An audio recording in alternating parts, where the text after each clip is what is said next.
Today we're going to be hearing about the development, the evolution of the Constitution in preparation of what we're going to do in class together tomorrow. What I'd like you to do is think of this in terms of recalling what you learned last year in U.S. history and applying it in a new form, in a new setting, that is government class. We're going to be talking about the evolution of the Constitution from the Articles of Confederation. Now, as you no doubt recall, the Articles of Confederation were drafted in the 1770s during the Revolutionary War, but were not approved by all 13 former colonies until 1781. And what this document really was the first experiment of the 13 colonies with a formal written document detailing how these states would work together.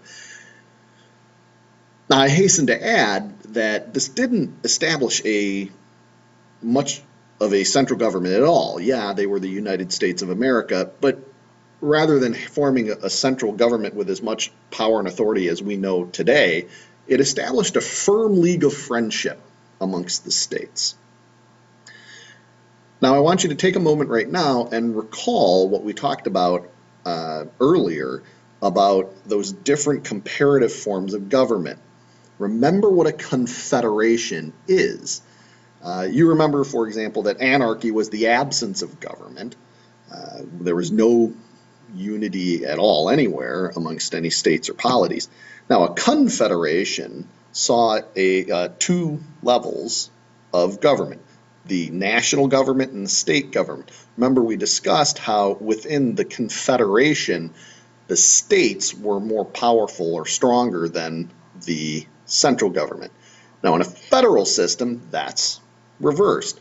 There are still two levels of government, but the states are weaker and the central government is stronger. And then, of course, in a unitary governmental form, the central government is the only thing that exists. There is no state government. Now, with that review in mind, I want you to consider that there's two fundamental differences between the Articles of Confederation and the U.S. Constitution that we have been living and being governed by for the past couple hundred years.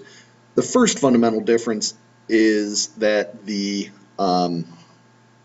was how the central government exercised its express powers, those powers granted to it by the Congress and by the states.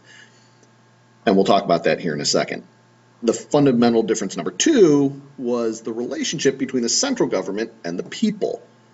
And what I'm getting at is the idea of direct, indirect, or democracy, or no connection whatsoever between the central government and the people. And again, we'll talk about that in a couple minutes here. Now, with regard to the Articles of Confederation's powers for the central government, remember, this is a firm fellowship, league of friendship between the states.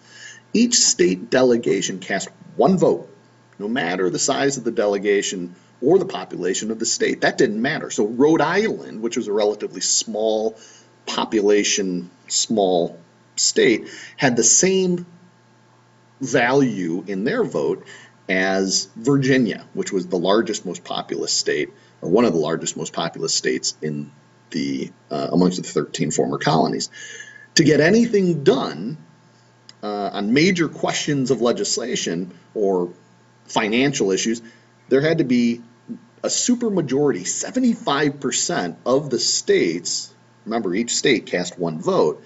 9 of the 13 states had to agree before anything could be done under the Articles of Confederation. I'm sure you can agree with me that that would take an extraordinary amount of work to get anything done to achieve a supermajority.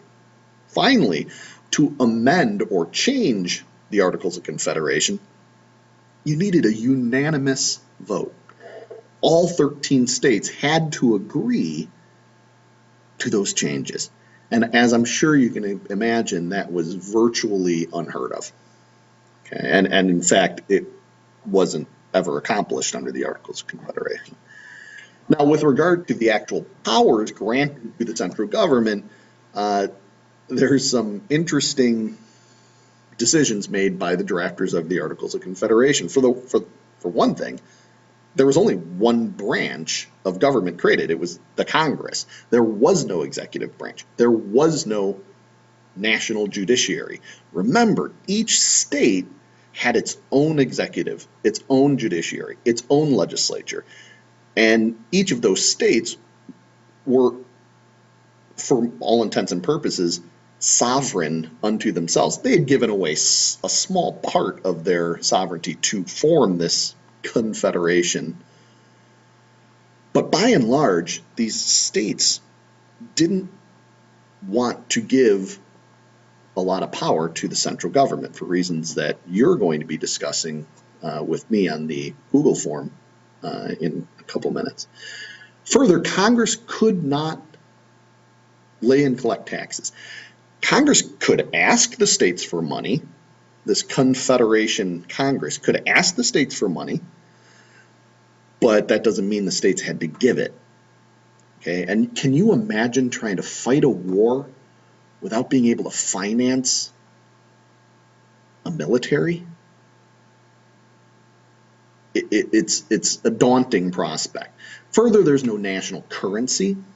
Each state had its own currency. And I'm sure you can imagine how that would interfere with the ability for commerce, for business, to go on amongst the 13 states. The cost of doing business would be very high. It's a very inefficient way of handling commerce. Nor, of course, could the Articles of Confederation Congress regulate commerce between the states. Now, Congress couldn't create a national military.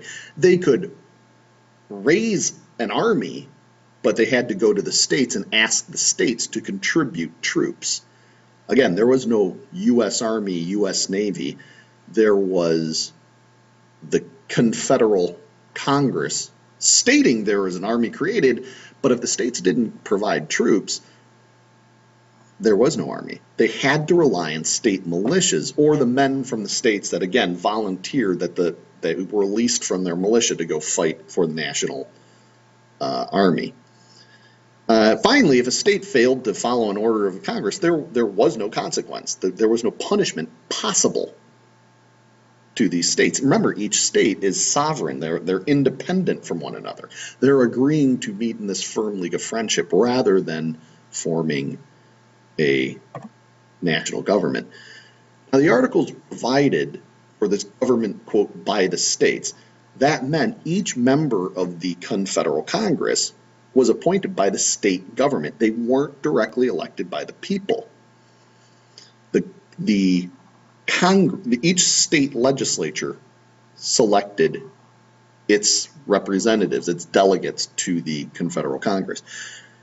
They could be recalled by their state at any time for good reasons or bad. The national government had no influence, nor did the people. There was no fixed term. One could serve at the pleasure of the state rather than for a 2-year term or a 4-year term or something like that. And they were paid by the state, not by the Congress, not by the central government, meaning whose interests were they most concerned about? The state's interests, not necessarily the people, nor the larger polity, this conception of this, quote, United States of America. Now, let me ask you guys this, and this is the question I want you to address on the Google form that accompanies this video. Why was the Articles of Confederation designed to create such a weak central government?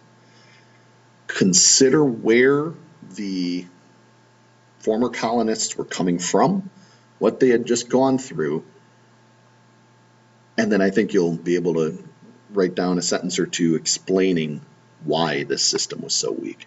Okay? And so this chart really demonstrates the indirect or insulation that the central government had from the people. There were no direct connections between the central government and the people of the United States. Now, as you look at this chart, the up arrows indicate representation. Well, who was represented by the central government? That's right, the state governments. Okay? The people didn't directly interface with the central government. They didn't have elections. They didn't have much of a means of influencing their central government. Okay? Now, the people would elect state representatives, sure, but the state selected the central government representatives. And as I'm sure you can imagine, that really became problematic as the years wore on. Now, under the new Constitution that we're going to get into over the next couple days, there's a much more democratic feel to it, as you can see by this chart. And we'll handle the chart first, then we'll talk through the verbiage off to the side. The people directly elected their representative. Now remember, the U.S. senators were selected by the state government, so there's still some elements of the Articles of Confederation that continued on in the new Constitution. But as you can see, the people finally had a direct link to the central government. Other major differences, well, there was a national legislature, a national executive, a national judicial branch. There was an amendment process that wasn't unanimous, but it also incorporated the needs of the people. The people had a voice in the amendment process, as well as the states. And again, all of this meant that the central government became more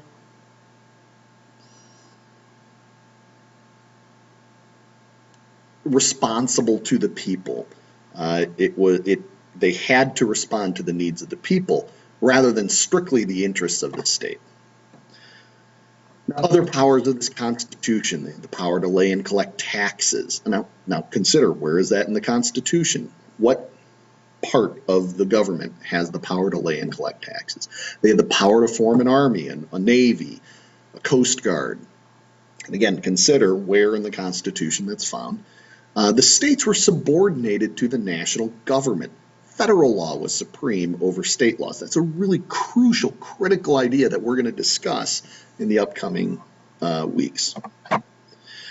Now, what I'd like you to do is fill out your Google form and come to class. Think about how you think we're going to use this information. See you tomorrow.